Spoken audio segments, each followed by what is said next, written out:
Nagsanga na ang inakalang road rage o away kalsada lang sa Pasay City nitong Sabado. Carnapping pala ang pinag-awayan ng tatlong Chinese national na nauwi sa pambabangga at pamamaril. Nakatutok si Chino Gaston. Ang viral video ng insidenteng unang tinawag na kaso ng road rage o away kalsada, lumalabas na kaso pala ng carnapping base sa investigasyon ng Pasay Police.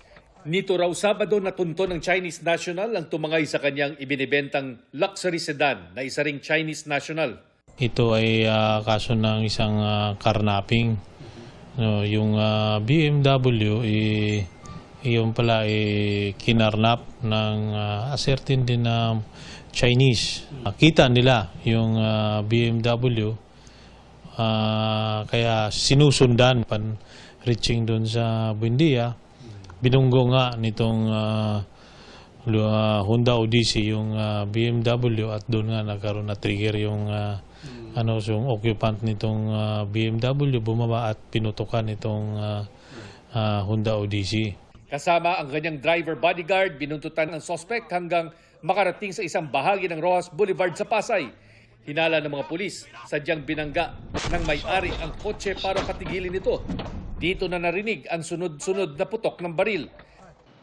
2 bala ang tumama sa windshield at likurang pintuan ng sasakyan. UP din ang harapan nito dahil sa pagkakasalpok sa BMW. Nakumpiska naman sa mga suspect ang 2 9mm pistol at isang replica assault rifle.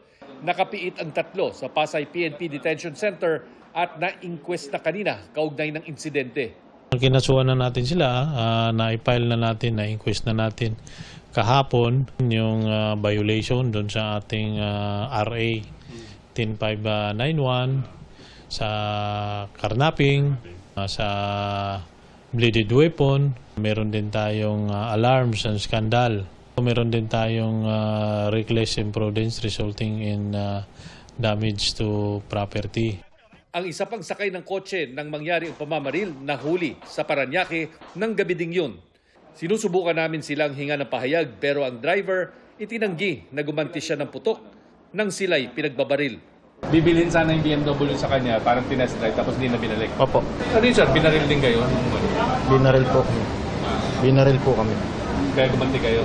Hindi po. Hindi kayo gumanti. Para sa GMA Integrated News, Chino Gaston, nakatutok, 24 oras.